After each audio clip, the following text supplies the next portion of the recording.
नमस्कार साथियों, आज हम साइंस के कुछ इम्पोर्टेंट क्वेश्चन आज के इस वीडियो में देखने वाले हैं। तो देखिए, विज्ञान के महत्वपूर्ण प्रश्नों के लिए इस वीडियो को लाइक कर दीजिए और प्रत्येक क्वेश्चन को मेरे साथ आप सोल्व करने का प्रयास कीजिए।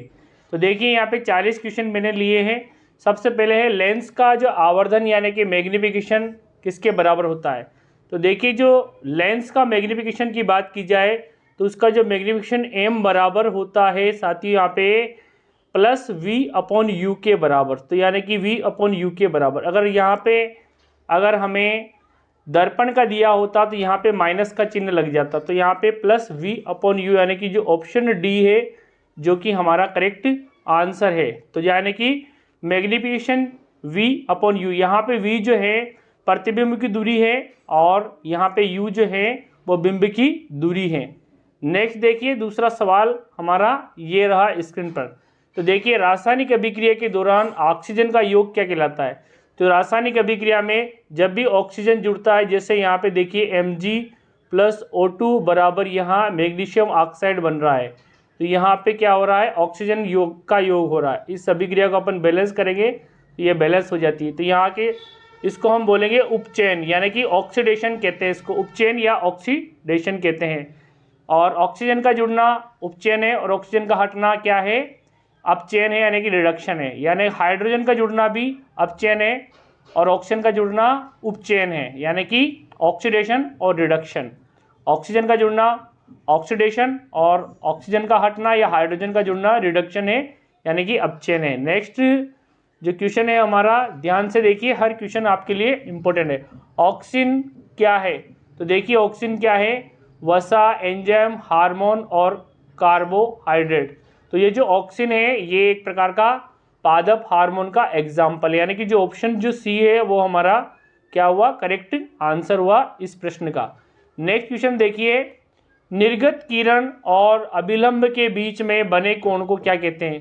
तो इसे निर्गत कोण कहते हैं। यानी कि निर्गत किरण और अभिलंब के जो बीच कोण बनता है उसको निर्गत कोण कहते हैं। ठीक है, निर्गत किरण यानी कि कोई किरण आ रही है, आपतित किरण है, यहाँ आके ये अपवर्तित हुई और ये निर्गत किरण है, और यहाँ निर्गत किरण ये अभिलंब, इसके बीच में जो एंगल बन रहा है ये एंगल क्या है, निर्गत कोण है। ओके, ये निर्गत कोण है। नेक्स्ट देखिए, यहाँ पे अगला जो हमारा क्वेश्चन है वो है सिल्वर क्लोराइड का रंग कैसा होता है। तो सिल्वर जो क्लोराइड है वो वाइट रंग का होता है यानी कि सफ़ेद कलर का होता है सिल्वर क्लोराइड, जिसका जो फॉर्मूला है AgCl है। क्या है, AgCl। तो सिल्वर क्लोराइड किस रंग का होता है, ये सफ़ेद रंग का होता है।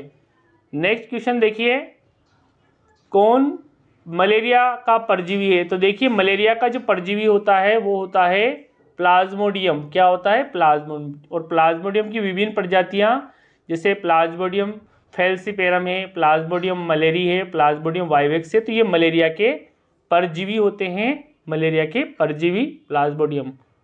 नेक्स्ट देखिए, लेंस में कितने फोकस होते हैं। तो देखिए, लेंस के अंदर जो फोकस जो होते हैं वो दो होते हैं। एक होता है हमारा जो ये जो होता है ये होता है उत्तल लेंस और एक होता है अवतल लेंस। तो उत्तल लेंस का फोकस इस तरफ होगा जबकि अवतल लेंस का जो फोकस इस तरफ होगा। यानी उत्तल लेंस का जो फोकस होगा वो प्लस में होगा और अवतल का जो फोकस है वो माइनस में होगा। नेक्स्ट क्वेश्चन देखिए, रासायनिक अभिक्रिया में भाग लेने वाले पदार्थ क्या कहलाते हैं। तो यानी कि जो रासायनिक अभिक्रिया में जो भाग लेते हैं वो क्या कहलाते हैं। तो देखिए, रासायनिक अभिक्रिया में जो भाग लेते हैं वो कहलाते हैं रिएक्टेंट यानी कि अभिकारक कहलाते हैं, और जो बनते हैं वो उत्पाद कहलाते हैं। तो रासायनिक अभिक्रिया में भाग लेने वाले पदार्थ क्रियाकारक या अभिकारक कहलाते हैं और जो बनते हैं उन्हें उत्पाद या क्रियाफल कहते हैं। अगला क्वेश्चन है, शरीर की सबसे छोटी रक्तवाहिनी कौन सी है। तो जो सबसे छोटी जो रक्तवाहिनी है होती है वेना केवा यानी कि वेना केवा। और धमनियों के अंदर देखिए, धमनी के अंदर यहाँ पे शुद्ध रक्त बहता है, धमनियों के अंदर शुद्ध रक्त, और शिराओं के अंदर कैसा रक्त बहता है, अशुद्ध रक्त बहता है। लेकिन अगर क्वेश्चन आ जाए कि पल्मोनरी जो धमनी होती है यानी फुफ्फुस धमनी, तो उसके अंदर कैसा रक्त बहता है, उसके अंदर रक्त बहता है अशुद्ध रक्त। और अगर क्वेश्चन आ जाए कि पल्मोनरी शिरा के अंदर कौन सा रक्त बहता है, तो उसके अंदर शुद्ध रक्त बहता है। नेक्स्ट क्वेश्चन देखिए, तेल लगा हुआ कागज किस प्रकार का उदाहरण है? तो तेल लगा हुआ जो कागज है वो एक प्रकार का पारभासी होता है, यानी कि एक तरह से पारदर्शी और अपारदर्शी के बीच की अवस्था होती है तेल लगा हुआ कागज, जिसमें जो वस्तुएं आर पार दिखाई तो देती है लेकिन अस्पष्ट दिखाई देती है। जैसे घिसा हुआ कांच भी हम कह सकते हैं, वो भी एक प्रकार का पारभासी है। और पारदर्शी जो ग्लास होता है वो एक प्रकार का पारदर्शी, और अपारदर्शी जैसे कागज है वो अपारदर्शी वस्तु का उदाहरण है। नेक्स्ट देखिए, निम्न में से कौन ऑक्सीकरण की क्रिया नहीं है? तो देखिए दहन जो होता है इसमें ऑक्सीजन चाहिए, रेस्पिरेशन में भी ऑक्सीजन चाहिए, भोजन के पाचन में भी ऑक्सीजन हमारी बॉडी में होता ही है, लेकिन जो अवक्षेपण जो प्रक्रिया है यानी कि प्रेसिपिटेशन है, इसमें ऑक्सीकरण की प्रोसेस नहीं होती है। तो यहाँ पे जो ऑप्शन डी है वो हमारा करेक्ट आंसर हो जाता है। नेक्स्ट 12वां क्वेश्चन देखिए, कोशिका का पावर हाउस किसे कहते हैं? तो देखिए जो माइटोकॉन्ड्रिया जो होता है वो हमारी कोशिका का क्या है? पावर हाउस है, यानी कि कोशिका का पावर हाउस। और यहाँ पे माइटोकॉन्ड्रिया में एटीपी के रूप में ऊर्जा बनती है, यानी कि एडेनोसिन ट्राइफॉस्फेट। इन्हें ऊर्जा के सिक्के भी कहते हैं। लाइसोसोम को क्या कहते हैं? कोशिका का आत्मघाती थैला। तो यहाँ पे हमारा जो करेक्ट आंसर क्या है? Mitochondria is the power house of the cell. Next question देखिए, प्रकाशीय माध्यम कितने होते हैं? तो देखिए जो प्रकाशीय माध्यम जो होते हैं दो होते हैं। एक तो होता है इसमें सघन माध्यम और एक होता है विरल माध्यम। तो जब भी कोई प्रकाश किरण सघन माध्यम से विरल में प्रवेश करती है तो उसकी स्पीड बढ़ जाती है, और विरल से सघन में जाएगी तो उसकी स्पीड जो है विरल से सघन में जाने पर घट जाती है। तो प्रकाशीय माध्यम सघन माध्यम जिसमें माध्यम की पार्टिकल पास है वो सघन, जिसमें दूर है वो विरल। जैसे हम बात करें वायु और जल, तो यहाँ पे जल सघन है और वायु विरल है। और हम बात करें कि जल और ग्लास, तो उसमें जो ग्लास है वो सघन है जबकि जल विरल माध्यम का उदाहरण है। नेक्स्ट देखिए, दांत साफ करने वाले जो मंजन है उसमें उसका माध्यम कैसा होता है? उसका जो माध्यम होता है वो क्षारीय होता है, क्योंकि हमारे जो दांत का जो पीएच होता है वो अम्लीय होता है। तो इस अम्लीयता को दूर करने के लिए हम क्षारीय माध्यम का पेस्ट करते हैं, ताकि जो है उदासीन कंडीशन बन जाए और हमारे जो दांत है वो खराब नहीं हो। ठीक है, तो यहाँ पे दांत साफ करने वाले जो मंजन हैं वो क्षारीय होते हैं। ओके, नेक्स्ट क्वेश्चन देखिए 15वां क्वेश्चन, आत्मघाती की थैली के नाम से किसे जाना जाता है? तो यहाँ पे माइटोकॉन्ड्रिया ये नहीं है। तो देखिए लाइसोसोम को आत्मघाती थैला कहते हैं, क्योंकि लाइसोसोम के अंदर क्या होते हैं? एंजाइम्स होते हैं। क्या होते हैं? एंजाइम। जो एंजाइम क्या होते हैं? पाचनकारी, यानी कि पाचन का काम करते हैं। तो ये कभी कभी कोशिका को ही पचा लेते हैं, इसलिए कोशिका को suicide bag of the cell यानी लाइसोसोम को कोशिका का आत्मघाती थैला या सुसाइड बैग कहते हैं। नेक्स्ट क्वेश्चन देखिए, तालाब का जो जल है वो कम गहरा दिखाई देने का कारण क्या है? तो देखिए जो यहाँ पे अपवर्तन की परिघटना होती है इसीलिए तालाब का जो जल कम गहरा दिखाई देता है। या ग्लास में अगर सिक्का पड़ा हुआ होता है तो वो भी ऊपर उठा हुआ दिखाई देता है। या जो पेंसिल जो है पानी में रखी हुई पेंसिल वो भी मुड़ी हुई दिखाई देती है, क्योंकि वायुमंडलीय यहाँ पे अपवर्तन की परिघटना के कारण। नेक्स्ट देखिए यहाँ पे अगला क्वेश्चन है, एसिटिक अम्ल किसमें पाया जाता है? तो यहाँ देखिए सिरका, संतरा, इमली और दही। तो यहाँ पे जो एसिटिक अम्ल जो होता है जिसका फॉर्मूला होता है CH3COOH, यानी कि ये एसिटिक अम्ल का फॉर्मूला। तो ये सिरके में पाया जाता है एसिटिक अम्ल। और संतरे के अंदर सिट्रिक एसिड पाया जाता है, संतरे के अंदर सिट्रिक एसिड, इमली के अंदर टार्ट्रिक एसिड पाया जाता है, और दही और दूध में लैक्टिक एसिड पाया जाता है। तो एसिटिक अम्ल किसमें होता है? सिरके में। तो यानी कि हमारा ऑप्शन जो फर्स्ट है वो करेक्ट आंसर हुआ। नेक्स्ट क्वेश्चन देखिए, रक्त में उपस्थित प्लेटलेट जो होती हैं उनके क्या कार्य हैं?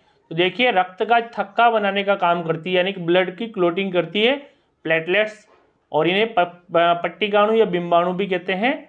और ये रक्त का थक्का बनाती है, जब चोट लगे हुए स्थान पर लग जाती है तो ब्लड क्लोटिंग कर देती है। नेक्स्ट क्वेश्चन है, आँख जो है उसका व्यवहार कैसा होता है? उत्तल दर्पण की तरह, उत्तल लेंस की तरह, अवतल दर्पण की तरह और अवतल लेंस की तरह। तो जो हमारी जो आँख जो है उसके अंदर उत्तल लेंस की तरह व्यवहार होता है, यानी कि वास्तविक और उल्टा इमेज बनाती है। तो ये इस तरह का उत्तल लेंस हमारी आई के अंदर होता है। और ये जो वस्तु प्रकाश का जो यहाँ पे इमेज बनता है वो रेटिना पर बनता है। और कैसा बनता है? वास्तविक और उल्टा इमेज बनता है। नेक्स्ट देखिए, हमारे पेट में कौन सा अम्ल उत्पन्न होता है? तो हमारे जो पेट के अंदर हाइड्रोक्लोरिक अम्ल उत्पन्न होता है। कौन सा अम्ल? हाइड्रोक्लोरिक अम्ल, जिसका फॉर्मूला है HCl। और सल्फ्यूरिक अम्ल, इसका उपयोग बैटरियों में किया जाता है, जिसका फॉर्मूला है H2SO4। ये सल्फ्यूरिक अम्ल का फॉर्मूला है। ओके। और एसिटिक अम्ल का फॉर्मूला CH3COOH है। तो यहाँ पे हाइड्रोक्लोरिक अम्ल हमारे आमाशय में यानी कि हमारे पेट में उत्पन्न होता है और इसी कारण आमाशय का जो माध्यम है वो अम्लीय होता है। नेक्स्ट क्वेश्चन है, पौधों में टेनिन कहाँ संचित रहता है? तो ये जो टेनिन है ये छालों में संचित रहता है, यानी कि जो छाल जो होती है उसमें टेनिन संचित होता है।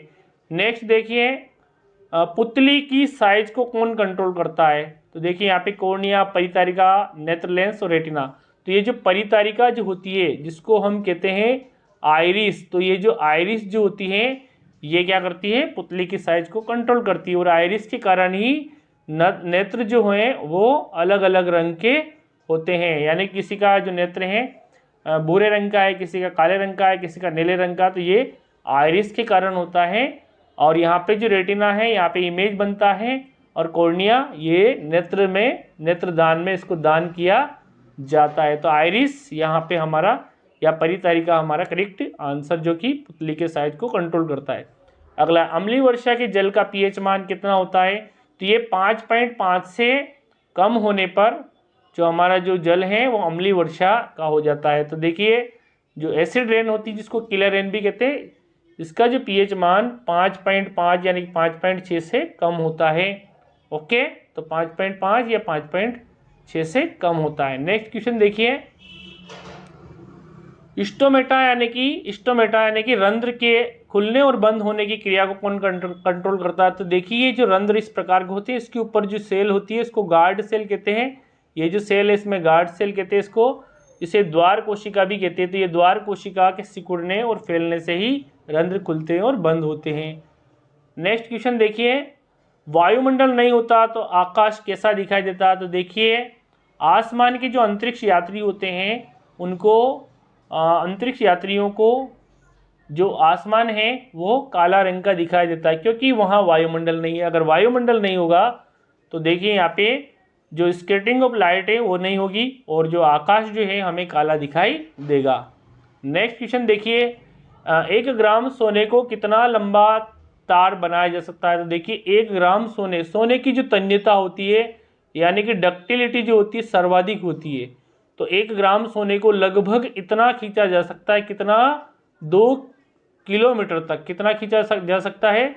2 किलोमीटर तक खींचा जा सकता है। तो यहाँ पे जो ऑप्शन जो बी है वो हमारा करेक्ट आंसर हुआ। नेक्स्ट क्वेश्चन देखिए, आरबीसी का जीवन काल कितने दिनों का होता है? तो जो लाल रुधिर कणिका है इसका जीवन काल 120 दिन का होता है और आरबीसी के अंदर होता है हीमोग्लोबिन और इसी के कारण रक्त का रंग कैसा होता है? लाल होता है। रक्त का रंग लाल हीमोग्लोबिन के कारण। और आरबीसी की जो लाइफ होती है वो 120 दिन की होती है, जबकि डब्ल्यूबीसी की लाइफ केवल 1 सप्ताह भर की होती है।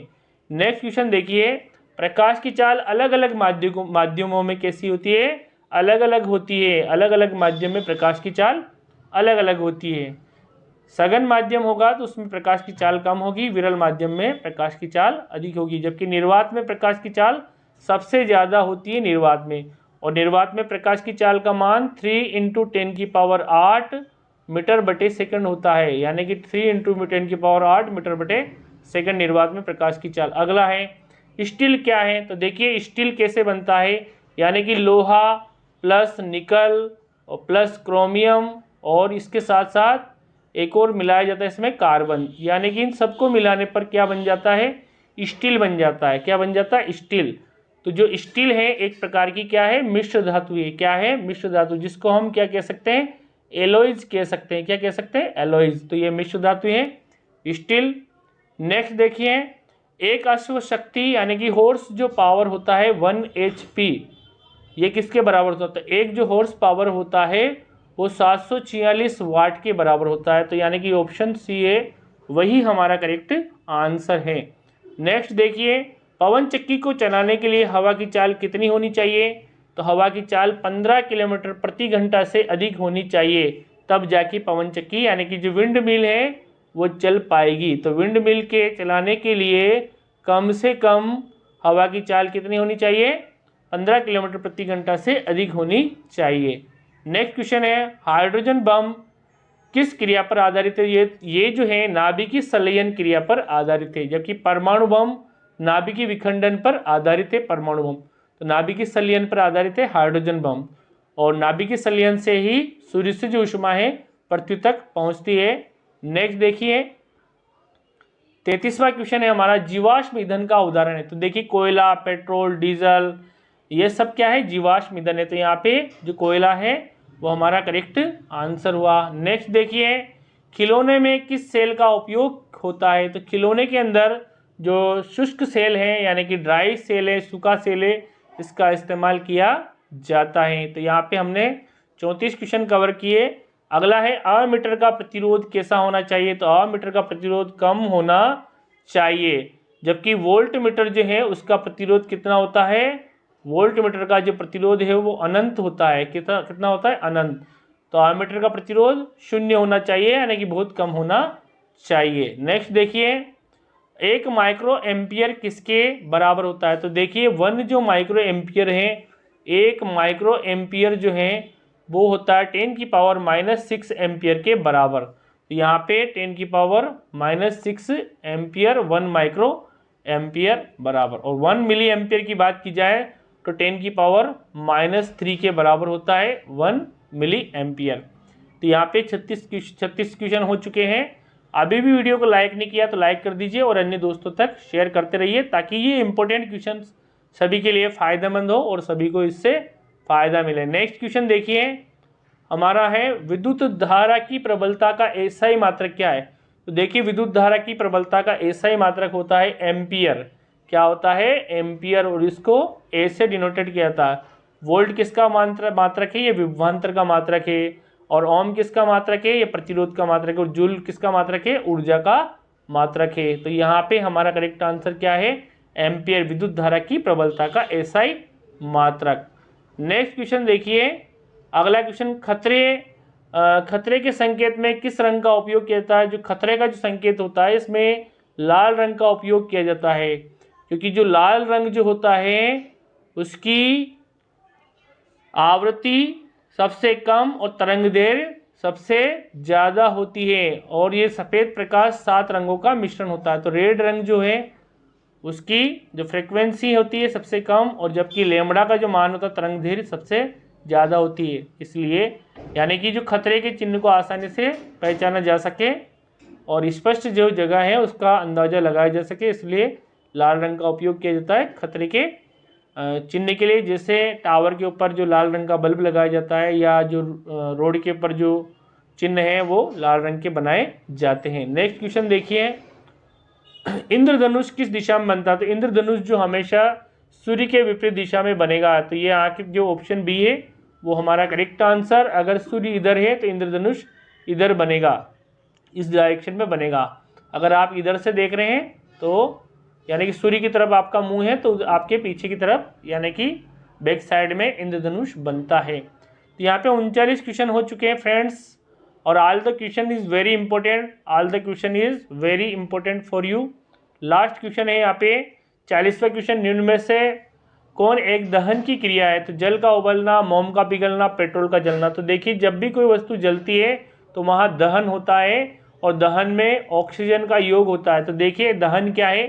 एक केमिकल प्रोसेस इन विच यानी कि एक chemical process in which a substance is react with oxygen to give carbon dioxide and heat and light is called combustion. यानी कि दहन एक ऐसी प्रक्रिया जिसमें जो पदार्थ होता है ऑक्सीजन के साथ क्रिया करके कार्बन डाइऑक्साइड देता है, हीट देता है और लाइट देता है। तो ये क्या है?